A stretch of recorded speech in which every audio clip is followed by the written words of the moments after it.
د قرآن کریم د ترجمې شپیتم درس سورة البقره 233 آیات. اعوذ بالله من الشیطان الرجیم بسم الله الرحمن الرحیم. دا مبارک آیات د شودو ورکولو په باره کې دی اولادونو ته. الله تعالی فرمایي والوالدات او مورگانی یرضعن بتی ورکوي اولادهن خپلو اولادونو ته حولین 2 کلونه کاملین پورا لمن دا حکم لمن د آغا چا د پاره دی اراده چې اراده لري ایتم چې پورا کړي الرضاعه د شودو د ورکولو موده. وعلى المولود له وعلى المولود له او په پلار باندې رزقهن د دوی خوراک وکسوتهن او د دوی جامی دي بالمعروف د رواج مطابق، یعنی څنګه چې پخوا او شا ټولنه کې رواج وي. لا تکلفو نه مکلف کیږي نفس هیڅوک الا مگر وسعها د هغه د توان او طاقت سره سم، یعنی پلار به د خپل توان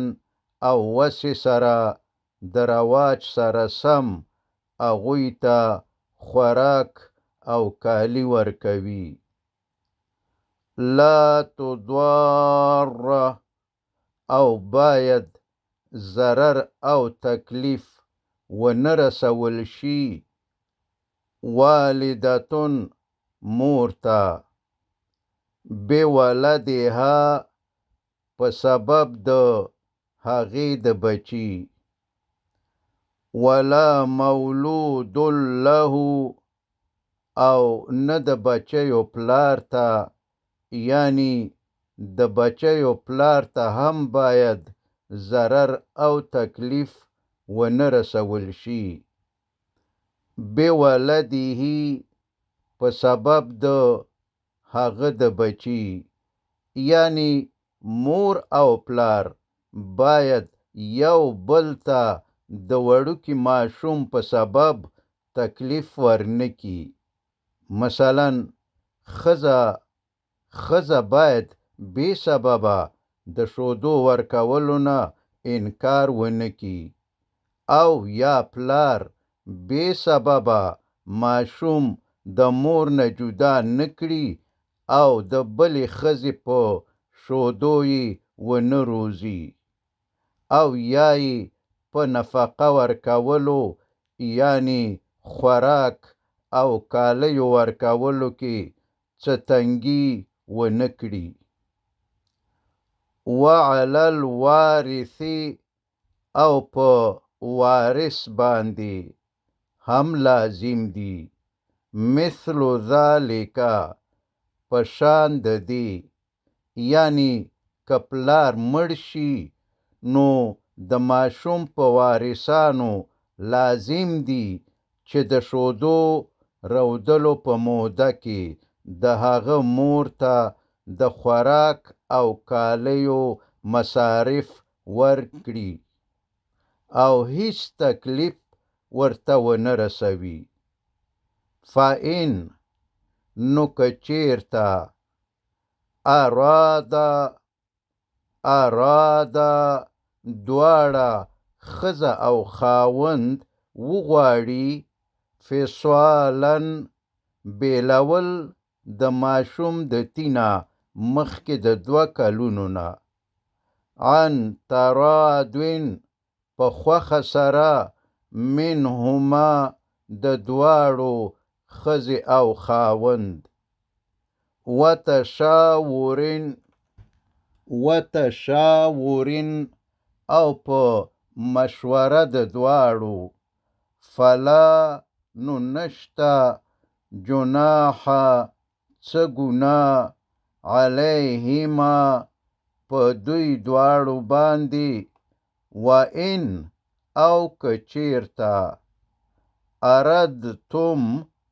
تاسو غواړئ ان تسترضعوا چې دایه ونیسئ یعنی د خپلې مور نه پرته بله ښځه چې ماشوم ته تی ورکي اولادکم خپل اولاد ته فلا بیا هم نشته جناح ګناه علیکم په تاسو باندې اذا په دې شرط اذا کله چې سلمتم سپاری تاسو یعنی ورکوي تاسو ما آغا څه آتیتم چې تاسو یې ورکوي دایانو ته بالمعروف د رواج مطابق یعنی ستاسو د ټولنې د رواج سره سم به دایه ته تنخواه ورکوي واتقو او تاسو ویریږئ الله د الله تعالی نه واعلمو او تاسو پوه شئ ان بشکه چې الله تعالی بما په هر هغه څه سره تعملون چې تاسو یې کوئ بصیر لیدونکی دی وصلى الله تعالى على خير خلقه محمد وآله وأصحابه أجمعين.